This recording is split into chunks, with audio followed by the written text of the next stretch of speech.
പ്രിയപ്പെട്ട കൂട്ടുകാരെ, റിട്ടയർമെൻറ്റ് ലൈഫിലേക്ക് എല്ലാവർക്കും സ്വാഗതം. ഇന്ന് ഞാൻ നിങ്ങൾക്ക് വേണ്ടി അവതരിപ്പിക്കുന്നത് ഒരു കഥയാണ്. വിത്ത് ബുക്സ് എന്ന സെഗ്മെൻ്റാണ്.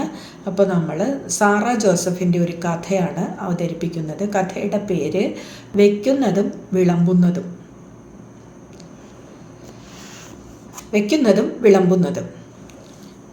അരിയും ഉഴുന്നും അനുപാതം ശരിയാവണം, എന്നാലേ ഇഡലി നന്നാവൂ. പൂ പോലത്തെ ഇഡലി എന്നല്ലേ പറയാറ്? അതിശയോക്തി കുറഞ്ഞ ഒരു ഉപമ.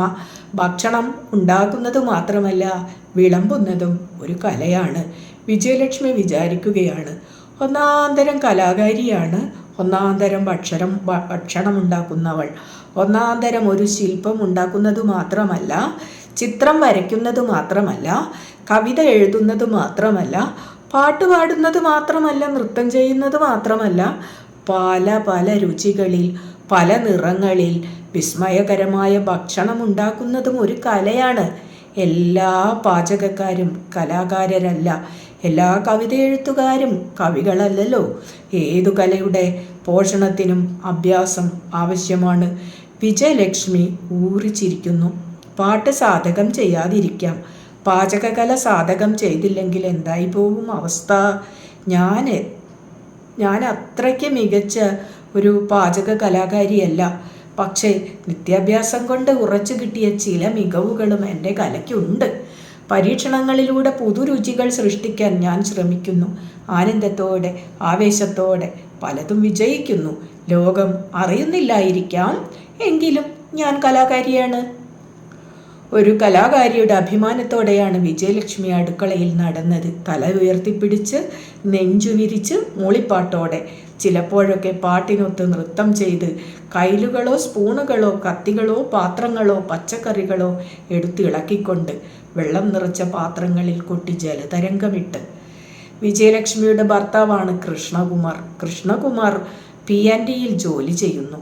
കൃഷ്ണകുമാറിന് സ്ഥലം മാറ്റമാണ്, തൃശ്ശൂർ നിന്ന് കോഴിക്കോട്ടേക്ക്. അത് അത്ര കുഴപ്പം പിടിച്ച ഒരു സ്ഥലം മാറ്റമാണോ? സാമ്പത്തികമായി HRAയിൽ വരുന്ന ഒരു വർധനവും സീസൺ ടിക്കറ്റിൻ്റെ ആനുകൂല്യവും കൂടി തട്ടിക്കിഴിച്ച് നോക്കിയാൽ വലിയ ലാഭവുമില്ല, വലിയ നഷ്ടവുമില്ല. രാവിലെ 6:05 തൃശ്ശൂരിൽ നിന്നൊരു പാസഞ്ചർ ട്രെയിനിൽ കയറുന്നു. വൈകിട്ട് തിരിച്ചും പാസഞ്ചർ ട്രെയിനുണ്ട്. കുറ്റിയടിച്ചു കെട്ടിയ പോലെ 10-12 വർഷമായി തൃശ്ശൂരിൽ തന്നെ കറങ്ങിക്കൊണ്ടിരുന്ന കൃഷ്ണകുമാർ യാത്രയുടെ അനുഭവങ്ങളിലൂടെ നവീകരിക്കപ്പെട്ടുകൊണ്ടിരുന്നു. വിജയലക്ഷ്മിയുടെ കാര്യം അതായിരുന്നില്ല. അവൾ തികഞ്ഞ ഏകാന്തതയിലേക്ക് വീണുപോയി. രാവിലെ ജോലിക്ക് ഹാജരാവേണ്ട സമയത്തിന് 10 മിനിറ്റ് മുമ്പ് സ്കൂട്ടർ സ്റ്റാർട്ടാക്കി ജോലിക്ക് പോയിക്കൊണ്ടിരുന്ന കൃഷ്ണകുമാറും വിജയലക്ഷ്മിയുമാണ് കുശാലായി പുതു ഭക്ഷണങ്ങൾ കഴിച്ച് ചൂടോടെ ഉച്ചയൂണിനും കുതിച്ചെത്തും. ഒന്ന് കിടന്നു മയങ്ങും, വീണ്ടും പോകും. ചിലപ്പോൾ വൈകുന്നേരത്തെ ചായയ്ക്ക് പോലും വന്നിട്ട് പോകും. അപ്പോഴൊക്കെ വിജയലക്ഷ്മിയോട് കൊഞ്ചി വർത്തമാന വിശേഷങ്ങൾ പറഞ്ഞ് തല്ലുകൂടി ഉമ്മ വെച്ച് അങ്ങനെയായിരുന്നു. ഇപ്പോൾ പകൽ മുഴുവനും അവൾ ഒറ്റപ്പെട്ടുപോയി. അവർക്ക് കുട്ടികളുണ്ടായിരുന്നില്ല. അതിനാൽ വിജയലക്ഷ്മി അവളുടെ ഏകാന്തതയുടെ ഗൗരവം ശരിക്കും അറിഞ്ഞു. ഒരു കലാകാരി എന്ന നിലയിലുള്ള അവളുടെ സാധ്യതകളും മങ്ങി വന്നു. അവളുടെ കലാസൃഷ്ടികൾ ലോകത്തിന് മുഴുവൻ ആസ്വദിക്കാൻ പറ്റുമോ? ഒരു ചിത്രമോ നോവലോ പോലെ? ഒറ്റയ്ക്കിരുന്ന് സങ്കടപ്പെടുമ്പോൾ വിജയലക്ഷ്മി എന്നും അമ്മയെ ഫോണിൽ വിളിച്ച് കുറെ കരഞ്ഞു. അങ്ങനെ വിജയലക്ഷ്മിയുടെ അമ്മ കുറച്ചു ദിവസം അവളോടൊപ്പം നിൽക്കാമെന്ന് തീരുമാനിച്ച് പുറപ്പെട്ടു. നഗരത്തിൽ നിന്ന് 10-30 നാഴിക അകലെ ഒരു ഉൾപ്രദേശത്താണ് വിജയലക്ഷ്മിയുടെ വീട്. അവിടെ അമ്മയും ഏട്ടനും ഏട്ടൻ്റെ ഭാര്യയും മക്കളും പണിക്കാരും പശുക്കളും കോഴികളും ആടുകളും നെല്ലും തേങ്ങയും പച്ചക്കറികളും വെണ്ണീറും ചാണകപ്പൊടിയും നെല്ലും പുഴുക്കും അങ്ങനെ ഒക്കെയാണ്. വയ്ക്കുന്നത് മാത്രമല്ല, വിളമ്പുന്നതും ഒരു കലയാണല്ലോ. അമ്മ വന്നതിൻ്റെ പിറ്റേന്ന് രാവിലെ കൃഷ്ണകുമാർ സ്ഥലം മാറ്റമായി പോയതിനു ശേഷം സാധകം ചെയ്യാതിരുന്ന തൻ്റെ കലയെ വിജയലക്ഷ്മി കണക്കറ്റ് ആദരിച്ചു. അമ്മയ്ക്ക് വേണ്ടി ഏറ്റവും മികച്ച ഒരു കലാവിരുന്ന്, അതായിരുന്നു വിജയലക്ഷ്മിയുടെ ലക്ഷ്യം. കാരണം അവൾ അത്രയ്ക്ക് സങ്കടപ്പെട്ടു.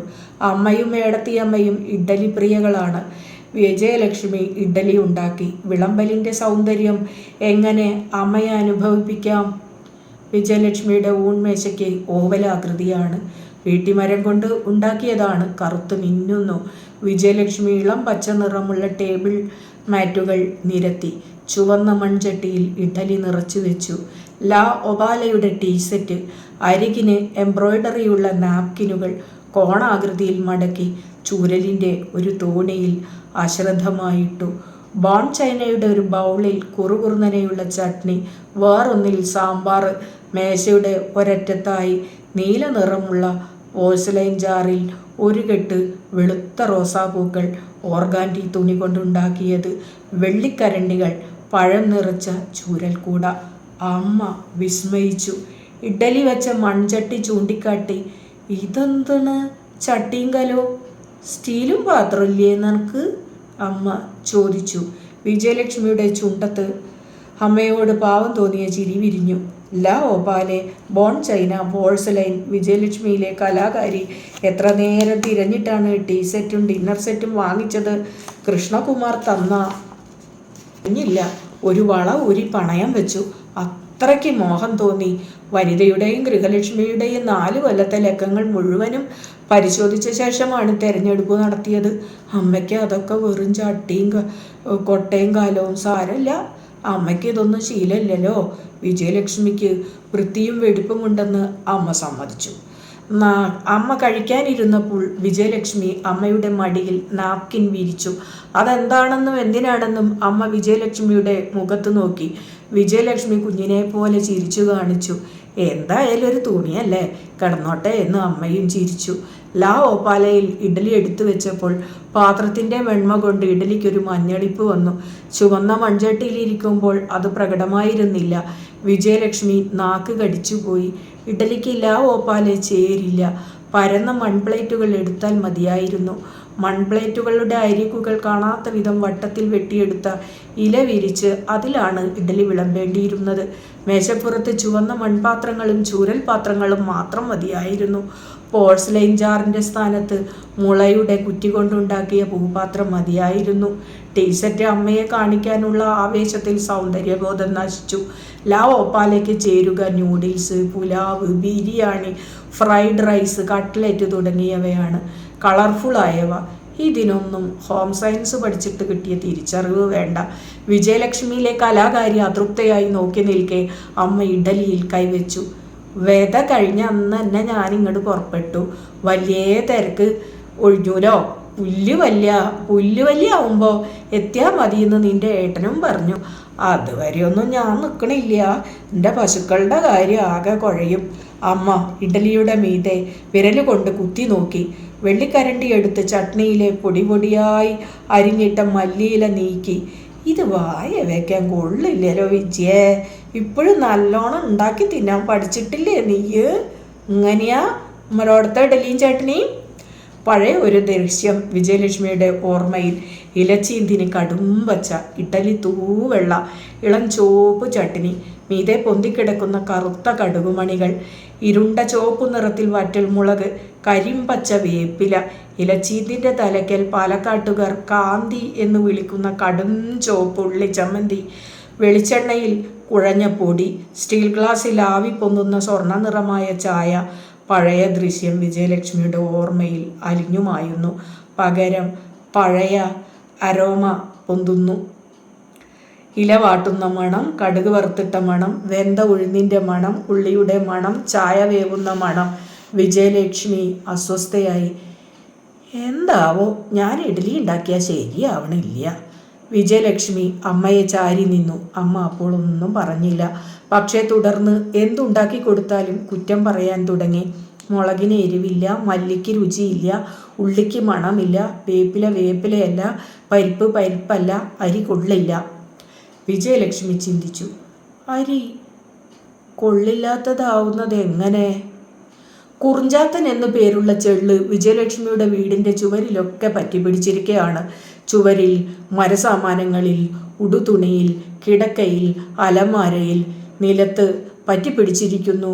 അരിച്ചു നടക്കുന്നു, മേലും അരിക്കുന്നു, ചിലപ്പോൾ കടിക്കുന്നു, നുള്ളിയെടുക്കുന്നു. പോയാൽ തൊട്ട വിരലിൽ ഓക്കാനമുണ്ടാക്കുന്ന നാറ്റം പടരുന്നു. ഓർക്കാപ്പുറത്ത് പറന്നു വന്ന് കണ്ണിൽ വീഴുന്നു. പ്രാണവേദനയോടെ നിലവിളിച്ചു പോവും. കണ്ണുപൊത്തി നിലത്തിരുന്നു പോവും. ഉണ്ണുന്ന ചോറിലും പാറി വീഴും. എണ്ണയിൽ, ഗോതമ്പ് മാവിൽ, റവയിൽ, പരിപ്പിൽ കുറുഞ്ചാത്തന്മാർ ഉഴുന്നു കിടന്നു. വിജയലക്ഷ്മിയുടെ വീട് മാത്രമല്ല, നേതാജി കോളനിയിലെ മുഴുവൻ വീടുകളിലും കുറുഞ്ചാത്തന്മാർ ഉണ്ട്. FCI ഗോഡൌണിനടുത്താണ് നേതാജി കോളനി എന്ന് ഊഹിച്ചു കാണുമല്ലോ. ഒരു ദിവസം ഉച്ചയ്ക്ക് വിജയലക്ഷ്മി ഒറ്റയ്ക്ക് FCIയിലേക്ക് കയറി ചെന്നു. പടിക്കൽ വെച്ച് കാവൽക്കാരൻ തടഞ്ഞുവെങ്കിലും കാര്യം പറഞ്ഞാൽ മനസ്സിലാകുന്ന ആളായിരുന്നു അയാൾ. FCI മേലധികാരികളുടെ മുറിവാതിൽ വരെ അയാൾ വിജയലക്ഷ്മിയെ പിന്തുടർന്നു. ഉരുളു ചെന്ന് മദ്ദളത്തിനോട് പറയുന്നത് പോലെയാണ് വിജയലക്ഷ്മി തന്നോട് പറയുന്നതെന്ന് മേലധികാരി ചിരിച്ചുകൊണ്ട് പറഞ്ഞു. ഇടയ്ക്കിടെ അദ്ദേഹം കഴുത്തും പുറവും വിജയലക്ഷ്മി കാണാതെ ചന്തിയും ചൊറിഞ്ഞു. എയർ കണ്ടീഷൻ ചെയ്ത മുറിയുടെ കനത്ത കാർപ്പറ്റിനടിയിൽ കോടിക്കണക്കിന് കുറുഞ്ചാത്തന്മാരുണ്ട്. അയാൾ കാർപ്പറ്റ് പൊക്കി കാണിച്ചു. അത് കുറുഞ്ചാത്തന്മാരുടെ പരവതാനിയായിരുന്നു. വിജയലക്ഷ്മി കണ്ണു തുറിച്ചു നിന്നു. ഇനിയും കാണണോ? വരൂ. അയാൾ അവളെ കൂട്ടിക്കൊണ്ടുപോയി. ഗോഡൌണുകളുടെ ഇരുണ്ട ഇടനാഴികളിലൂടെ നിശബ്ദരായി അവർ നടന്നു. അരിച്ചാക്കുകൾക്കും ഗോതമ്പു ചാക്കുകൾക്കും യഥാർത്ഥത്തിൽ ബ്രൗൺ നിറമല്ല, ഒരേ കനത്തിൽ കുറുഞ്ചാത്തന്മാർ പറ്റിപ്പിടിച്ചിരുന്നുണ്ടായതാണ് ബ്രൗൺ നിറം. ഒരു പലക കഷ്ണം കൊണ്ട് അയാൾ ഒരു ഗോതമ്പു ചാക്കിന്മേൽ തട്ടി. ബ്രൗൺ നിറമായ ഒരു കാറ്റ് മൂളി പൊങ്ങി പറന്നമർന്നു. വിജയലക്ഷ്മി വാക്കുകൾ വിഴുങ്ങി നോക്കി നിൽക്കെ FCI മേലധികാരി പറഞ്ഞു, ഇതോർത്താൽ നിങ്ങളുടെ വീടുകളിലൊക്കെ എത്ര കുറവ് കുറുഞ്ചാത്തന്മാരേ ഉള്ളൂ. ഞങ്ങളുടെ കാര്യം ചിന്തിക്കൂ. ഇതിൻ്റെ നടുവിലുള്ള ജീവിതത്തെപ്പറ്റി ഒന്ന് ഓർത്തു നോക്കൂ. ഓർത്തുകൊണ്ട് അസ്വസ്ഥതയോടെ വിജയലക്ഷ്മി പുറത്തേക്ക് നടന്നു. ക്ഷമിക്കണം സോദരി, 2 ആഴ്ചയ്ക്കുള്ളിൽ മരുന്നെത്തും. അയാൾ മരുന്നിൻ്റെ ശാസ്ത്രീയ നാമം പറഞ്ഞു. അപ്പോൾ അതൊന്നും വിജയലക്ഷ്മിയുടെ ചെവിയിൽ കയറിയില്ല. എങ്ങനെ കയറും? ചെവി നിറയെ കുറുഞ്ചാത്തന്മാരുടെ ഭീകര മൗനമാണ്. കണ്ണു നിറയെ ബ്രൗൺ നിറമാണ്. മൂക്ക് നിറയെ ഓക്കാനിപ്പിക്കുന്ന നാറ്റമാണ്. അയാൾ മരുന്നിനെ പറ്റി തുടർന്നു. കുറുഞ്ചാത്തന്മാരെ കൊല്ലാനുള്ള മരുന്ന് സ്പ്രേ ചെയ്യാനുള്ളതാണ്. അരിച്ചാക്കിൽ, ഗോതമ്പ് ചാക്കിൽ, നിലത്ത്, ചുവരിൽ, സീലിങ്ങിൽ, കാർപ്പറ്റിൽ സ്പ്രേ ചെയ്യും. 1 മണിക്കൂർ കൊണ്ട് കോടാനുകോടി കുറുഞ്ചാത്തന്മാരുടെ ശവപ്പറമ്പായി മാറും FCI ഗോഡൌൺ. എല്ലാ കൊല്ലവും അതാണ് പതിവ്. അയാൾ സൗമ്യനാണ്, സുന്ദരനുമാണ്. പതുക്കെയുള്ള സംസാരം, പതുക്കെയുള്ള നടത്തം. വിജയലക്ഷ്മി സാന്ത്വനിപ്പിക്കപ്പെട്ടു. ചൂടുള്ള ഒരു ചായയും ഉപ്പു ബിസ്ക്കറ്റുകളും നൽകി FCI അവളെ സൽക്കരിച്ചു. ഉപ്പു ബിസ്ക്കറ്റിൻ്റെ വക്കിൽ അരിച്ചു നടക്കുന്ന കുറുഞ്ചാത്തനെ വിജയലക്ഷ്മി തുറച്ചു നോക്കി. അതേ മൗനം. ചെയർമാൻ കൊടുത്ത ഉറപ്പിൽ വിശ്വസിച്ചുകൊണ്ട് തിരിച്ചു പോരുമ്പോൾ കടുത്ത അരിശത്തോടെ വിജയലക്ഷ്മി ബ്ലൗസിനുള്ളിൽ കുടുങ്ങിയ ഒരു കുറുഞ്ചാത്തനെ നുള്ളിയെടുത്ത് ഞെരിച്ചു കൊന്നു. കൈവിരൽ പാറക്കല്ലിൽ ഉരച്ചു മണപ്പിച്ചപ്പോൾ ഓക്കാനം വന്നു. എന്താണ് അയാൾ പറഞ്ഞത്? അരിച്ചാക്കിൽ, ഗോതമ്പു ചാക്കിൽ മരുന്നടിച്ച്. റേഷൻ കടയുടെ മുന്നിലെ ക്യൂ മുറിച്ചു കടന്ന് വിജയലക്ഷ്മി തിരിഞ്ഞു നോക്കി. അരി ചീത്തയാവുന്നതെങ്ങനെ? പലതരം അരി അറിവുകൾ അളന്നു ചൊരിഞ്ഞ് വിജയലക്ഷ്മി ക്ഷീണിച്ചു. മരുന്നടിച്ചവ, കെട്ടുപോയവ, പൂത്തുപോയവ, പുഴുത്തുപോയവ, നനഞ്ഞു ചീഞ്ഞവ, ചീഞ്ഞു നാറുന്നവ. കാര്യമൊന്നിൽ, കാരണം വേറൊന്നിൽ. നെഞ്ചുവേദന വിജയലക്ഷ്മിക്കാണെങ്കിലും കൊളസ്ട്രോൾ കൃഷ്ണകുമാറിനാണ്. കോഴിക്കോട് മെഡിക്കൽ കോളേജിലെ കാർഡിയോളജിസ്റ്റ് പറഞ്ഞതാണ്. വിജയലക്ഷ്മിയോ കൃഷ്ണകുമാറോ പുറം ലോകമോ അറിയാതെ ഒരു മൈനർ അറ്റാക്ക് കടന്നുപോയി എന്ന് കാർഡിയോളജിസ്റ്റ് പറഞ്ഞു. അയാൾ കിതയ്ക്കുന്നത് നോക്കൂ. ശരിയായിരുന്നു. കോഴിക്കോട്ടേക്ക് സ്ഥലമാറ്റമായതിൽ പിന്നെ ഈ കിതപ്പ് പ്രകടമാണ്. 6 മണിയുടെ പാസഞ്ചർ ട്രെയിൻ കിട്ടാൻ വേണ്ടി കൃഷ്ണകുമാർ 5:15 ഉണരും. 5:55 വീട്ടിൽ നിന്നിറങ്ങും. 7 മിനിറ്റ് നടന്നാൽ റെയിൽവേ സ്റ്റേഷനിലെത്തും. അപ്പോഴേക്കും കിതച്ചിരിക്കും. ആദ്യമൊക്കെ വണ്ടി കിട്ടുമോ എന്ന ടെൻഷൻ കൊണ്ടാണ് കിതച്ചത്. പിന്നെ വെറുതെ ഇരിക്കുമ്പോഴും കിതച്ചു. ഈ കിതപ്പ് വിജയലക്ഷ്മി അറിഞ്ഞിരുന്നില്ല. അമ്മയാണ് ചോദിച്ചത്, എന്താ കൃഷ്ണൻ കിതയ്ക്കണേ? കൊഴുപ്പുള്ളത്, എണ്ണയിൽ വറുത്തത്, അധികം എരിവുള്ളത്, പുളിയുള്ളത് എല്ലാം കാർഡിയോളജിസ്റ്റ് കൃഷ്ണകുമാറിൻ്റെ ഭക്ഷണത്തിൽ നിന്ന് എടുത്തു മാറ്റി. കൃഷ്ണകുമാറിന് മിതമായി ഇഡ്ഡലി കൊടുക്കാം. ആവിയിൽ വേവുന്നത് കൊണ്ട് ദോഷം വളരെ കുറവാണ് ഇഡ്ഡലിക്ക്. വേഗം ദഹിക്കും. ഉഴുന്നിൻ്റെ അളവൊന്ന് നിയന്ത്രിക്കണം. കൃഷ്ണകുമാറിന് ഏറ്റവും ഇഷ്ടം ദോശയാണ്. ദോശക്കല്ലിൽ നല്ലപോലെ നെയ്യ് പുരട്ടി ഒരേ കനത്തിൽ മാവ് കോരി ഒഴിച്ച് പരത്തി അടിഭാഗം മുരിഞ്ഞു വരുമ്പോൾ മീതെ നെയ്യ് തൂവി മറിച്ചിട്ട് അകം പുറം മുരിച്ചെടുക്കുന്ന ദോശ വിജയലക്ഷ്മിയുടെ മികച്ച ഒരു രചനയാണ്. അത്തരം 4 ദോശകളാണ് കൃഷ്ണകുമാറിൻ്റെ പ്രാതൽ. വേറെ എന്തുണ്ടാക്കിയാലും 4 ദോശയ്ക്കുള്ള മാവ് വിജയലക്ഷ്മി കരുതി വയ്ക്കും.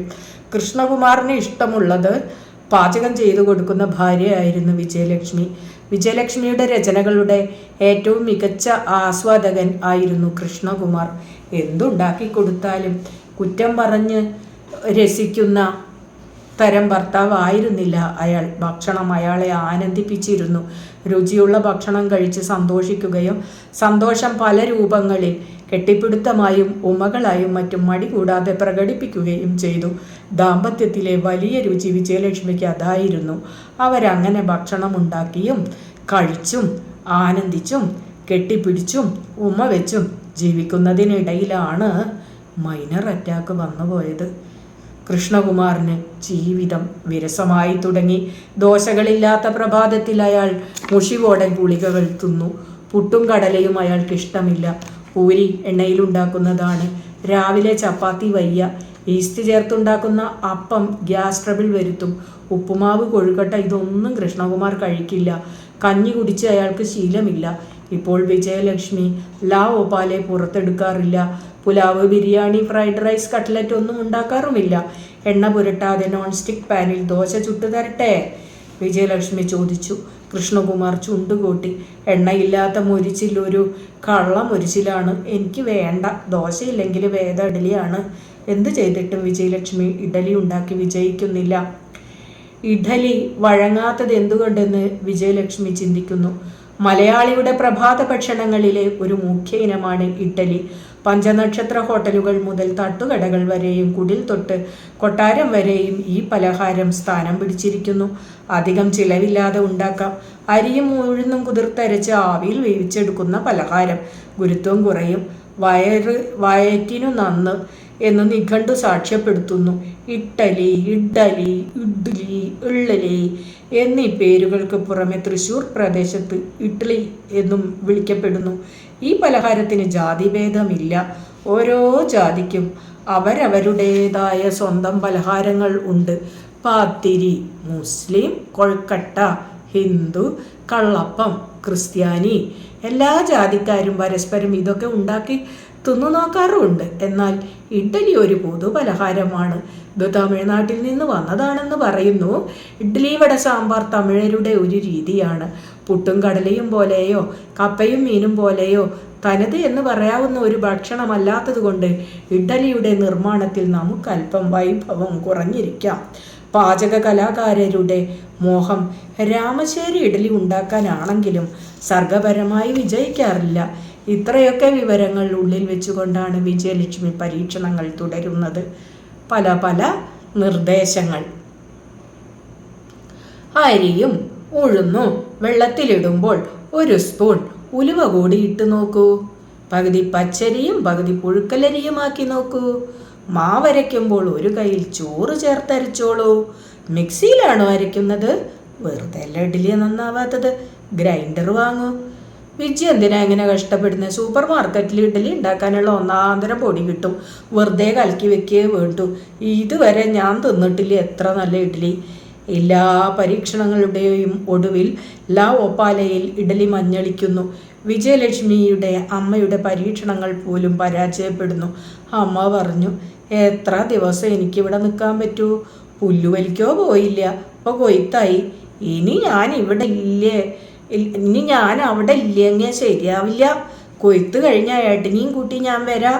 വരുമ്പോൾ കുറച്ച് അരിയും കൊണ്ടുവരാം. നമ്മുടെ അരി കൊണ്ട് ഉണ്ടാക്കി നോക്കിയിട്ട് ശരിയാവോന്നറിയണമല്ലോ. അതും അരിയൊക്കെ കണക്കന്നെ, ചാക്കരിയേക്കാളും ഭേദമെന്ന് മാത്രം. കഷ്ടപ്പെടാണ്ടൊന്നും രുചിയായിട്ട് തിന്നാൻ പറ്റില്ല. ഇപ്പോൾ നിൻ്റെ ഏട്ടനും അത് ഇത്തിരീശ തലേ കയറുന്നുണ്ട്. എണ്ണയുള്ള നെല്ല് തോലും ചാണകവും വെണ്ണൂറും മാത്രം ഇട്ട് ഉണ്ടാക്കാമെന്ന് ആയിട്ടുണ്ട്. ഞാൻ ഇത്തിരി കഷ്ടപ്പെട്ടാലും വേണ്ടില്ല. കൃഷ്ണന് വായെ പിടിച്ച് ഇഡ്ഡലി ഉണ്ടാക്കി കൊടുക്കാൻ പറ്റിയാൽ മതിയായിരുന്നു. 4 കട പച്ചമുളകും കറിവേപ്പിലയുടെ തയ്യും ഞാൻ കൊണ്ടുവരാം. നനക്കുള്ളത് നിനക്ക് ഉള്ള മുറ്റത്ത് ഇതൊക്കെ ഒന്നാ കുഴിച്ചിട്ട് നോക്ക്. ഒക്കേറ്റിനും വേണം ഒരു മനസ്സ്. അമ്മ പോയിട്ട് വേഗം വരാട്ടാ. അവസാനം വിജയലക്ഷ്മി ജോലി രാജിവെക്കുന്നു. കൃഷ്ണകുമാർ ചോദിച്ചു, എന്താത് വിജയ്, രണ്ടാക്കം ജോലി ഉണ്ടായിട്ട് തന്നെ നമുക്ക് ജീവിക്കാൻ പറ്റുന്നില്ല. എന്ത് കണ്ടിട്ടാ നീ ജോലി രാജിവെക്കണേ? എനിക്ക് എന്തെങ്കിലും പറ്റിയാൽ നിനക്കാരുണ്ട്? ജോലി ഉണ്ടെങ്കിൽ വല്ലതും പേടിക്കാനുണ്ടോ? വിജയലക്ഷ്മി പറഞ്ഞു, രണ്ടാൾക്കും ജോലി ഉണ്ടെങ്കിൽ നാം ജീവിക്കുന്ന ജീവിതമല്ല, ഒരാൾക്ക് ജോലിയുള്ളപ്പോൾ നാം ജീവിക്കുന്ന ജീവിതം. നമുക്ക് എന്ത് ജീവിതം ജീവിക്കണമെന്ന് നമ്മൾ തീരുമാനിക്കുന്നതല്ലേ. നമ്മിൽ ആർക്കും വേണമെങ്കിലും ജോലി തുടരാനോ രാജിവെക്കാനോ അവകാശമുണ്ട്. ഒരാളുടെ വരുമാനം കൊണ്ടുള്ള ജീവിതം മതി എന്ന് നാം തീരുമാനിച്ചാൽ ഉണ്ടാകുന്ന മെച്ചപ്പെട്ട ജീവിതത്തെ പറ്റിയാണ് ഈ ദിവസങ്ങളിലൊക്കെ ഞാൻ ചിന്തിച്ചത്. നിങ്ങൾ അങ്ങനെ ചിന്തിക്കാത്തത് കൊണ്ട് നിങ്ങൾക്ക് ജോലി രാജിവെക്കാനാവില്ല. ജോലി ഉണ്ടായാൽ സുരക്ഷിതത്വമായെന്ന് എങ്ങനെ പറയാൻ കഴിയും? നമുക്ക് രണ്ടാൾക്കും ജോലിയും വരുമാനവും ഉണ്ടായിരുന്നു. എന്നിട്ടും നിങ്ങൾക്ക് കൊളസ്ട്രോൾ വന്നില്ലേ? ചീത്ത അരി, ചീത്ത ഉഴുന്ന്, ചീത്ത മുളക്, ചീത്ത വേപ്പില, ചീത്ത ഉള്ളി, ഇതുകൊണ്ടൊക്കെ ഇഡ്ഡലിയും ചട്നിയും ഉണ്ടാക്കി ഞാൻ പരാജയപ്പെടുകയല്ലേ? നമുക്കെവിടെയാണ് സുരക്ഷിതത്വമുള്ളത്? ഞാനൊരു കലാകാരിയാണ്. മൗലികമായൊരു രചന പോലെ ആവണം ജീവിതമെന്ന് എനിക്ക് നിർബന്ധം തോന്നുന്നു ഇപ്പോൾ. ആരോ നിർമ്മിച്ചു തരുന്ന ജീവിതം നാം എന്തിനു ജീവിക്കണം? കലാകാരിയുടെ സ്വാതന്ത്ര്യം അവൾക്ക് പരമപ്രധാനമാണ്. നിങ്ങൾക്ക് P&Eയിലെ ജോലി മാത്രമേ ഇപ്പോൾ ചെയ്യാൻ പറ്റൂ. എനിക്ക് നിങ്ങളെ നിലനിർത്തണം. നിങ്ങൾക്ക് എന്തെങ്കിലും പറ്റിയാൽ എനിക്ക് ആരുണ്ട് എന്ന ചോദ്യം ഒരസംബന്ധമാണ്. അങ്ങനെ ചോദിച്ചവരൊക്കെ പോയിട്ടും ബാക്കിയുള്ളവർ ജീവിച്ചിരിപ്പില്ലേ? ഞാൻ നിങ്ങളെ അഗാധമായി സ്നേഹിക്കുന്നത് കൊണ്ടാണ് ജോലി രാജിവെക്കുന്നത്. ഇതെൻ്റെ തിരഞ്ഞെടുപ്പാണ്. വിജയലക്ഷ്മി അടുക്കള വെടിപ്പാക്കുകയായിരുന്നു. പുറത്തേക്ക് വലിച്ചെറിയാൻ ചാക്കുകളിലും ബക്കറ്റുകളിലും കുട്ടകളിലും പെട്ടികളിലുമാക്കി അവൾ നിറച്ചു വെച്ചിരുന്ന സാധനങ്ങൾ ഒരിക്കൽ അവൾ തന്നെ കൃഷ്ണകുമാറിനോട് തല്ലുകൂടിയും കടം വാങ്ങിയും ഇൻസ്റ്റാൾമെൻറ്റിൽ ചേർന്നും ആവേശത്തോടെ വാങ്ങിക്കൂട്ടിയവയാണ്. കൃഷ്ണകുമാർ അതിശയിക്കുന്നു. എത്ര സ്ത്രീവിരുദ്ധമായിട്ടാണ് ഇവൾ ചിന്തിക്കുന്നത്? വിജയലക്ഷ്മി തിരുത്തുന്നു. പോരാട്ടത്തിനു ശേഷമുള്ള ഭൂമിയുടെ തറക്കല്ലിടുകയാണ്.